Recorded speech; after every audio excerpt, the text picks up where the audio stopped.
Olá, meus queridos, sejam bem-vindos a mais uma aula de história. Se você é novo neste canal, não se esquece de se inscrever e muito menos de deixar o seu joinha, o seu like, que é importante para nós. Segue as instruções e a recomendação dessa moça que está aqui ao lado. Bom, na aula passada nós falamos sobre a origem de Roma. Caso você tenha perdido essa aula, é muito simples. Basta você clicar aqui, ó, que você vai ter um acesso exclusivo à aula passada. Inclusive, você que já assistiu, é bom ir lá para ver novamente. Quanto mais você assistir a aula, mais você vai aprender, ou vai entender, ou vai mesmo fixar aquilo que você já viu anteriormente. Na aula passada, nós vimos aí a respeito da queda de um rei. O nome desse rei era o Tarquínio. E quando o rei ele cai, dá-se início a uma nova fase na Roma. Lembre-se, Roma ela era governada por reis e aquele período nós chamamos aí de período monárquico. A partir do momento em que o rei cai, inicia-se um novo período, uma nova fase, e essa fase que nós vamos abordar na nossa aula de hoje, que é a fase da República. A República foi instituída em Roma. E quanto tempo durou esse período? Durou de 529 até 27 a.C. É bom que você vá anotando esses dados aí no seu caderno. Entre as principais instituições que haviam ali, nós podemos destacar a Assembleia Centuriata, os magistrados, que eram uma espécie de ministério, e o Senado. E cabia à Assembleia decidir a respeito de declaração de guerra e também a respeito de votar leis. As funções executivas, as decisões de administração e as questões jurídicas, estas eram exercidas pelos magistrados. A principal magistratura era o consulado. Esse consulado, gente, era composto de 2 cônsules, e esses cônsules eles eram responsáveis pela política interna e também pelas políticas externas. Já os pretores eram responsáveis pela aplicação da justiça. Os questores cuidavam da questão de arrecadação de impostos e onde esse valor deveria ser aplicado. Aí entra a questão das despesas públicas. O que é que nós vamos fazer com este dinheiro que foi arrecadado, que não é um dinheiro nosso, mas é um dinheiro público, a coisa pública que vem do povo. Ali haviam também os edis. E os edis eram responsáveis pelo policiamento, pelo abastecimento, pela conservação das ruas, pela organização dos espetáculos públicos. Então, eles se viravam nos 30.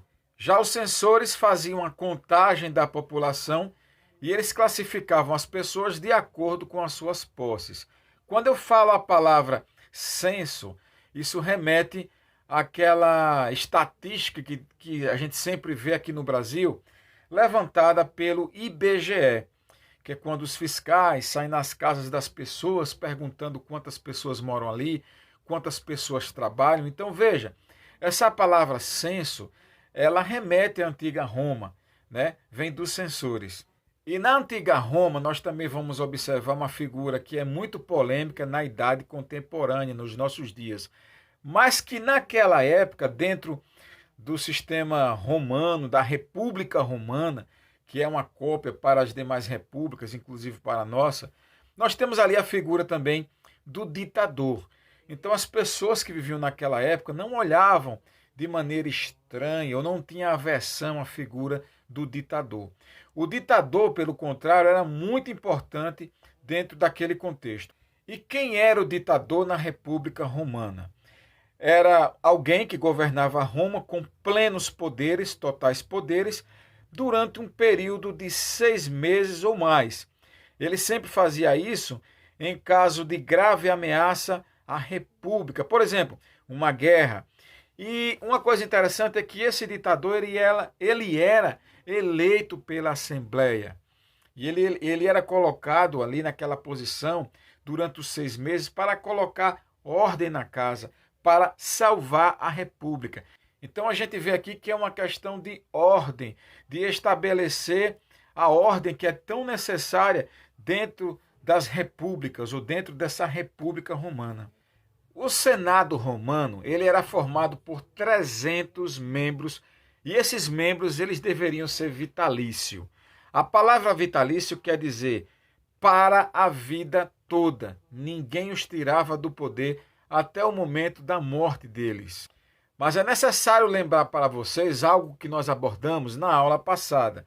Todos eles eram patrícios. Se uma pessoa fosse plebeu, não poderia fazer parte da vida política. Não esquece desse detalhe. Suas principais funções eram controlar o tesouro público e também de propor guerra ou de propor paz. Era uma decisão tomada em conjunto. Todos aqueles homens deveriam tomar essas decisões que eram tão importantes para a antiga Roma. As assembleias eram 3. Nós podemos aí classificar. A primeira delas, a Assembleia das Tribos, que era uma reunião dos cidadãos conforme o local de residência ou a origem. Aí eles elegiam, os questores e os edis que nós falamos. Havia também a Assembleia da Plebe, composta apenas por plebeus, que votavam assuntos de interesse da plebe. Nós tínhamos também a Assembleia Centuriata, que era uma reunião dos cidadãos em centúrias. As centúrias eram unidades do exército romano, segundo grau de riqueza, e que votava as declarações de guerra, os acordos de paz, e também eram os responsáveis pela eleição dos cônsules. Mas atenção, as mulheres e os escravos, eles estavam excluídos da vida política, eles não poderiam participar da vida política. Falando escravos, eu esqueci de falar sobre esse grupo na aula anterior.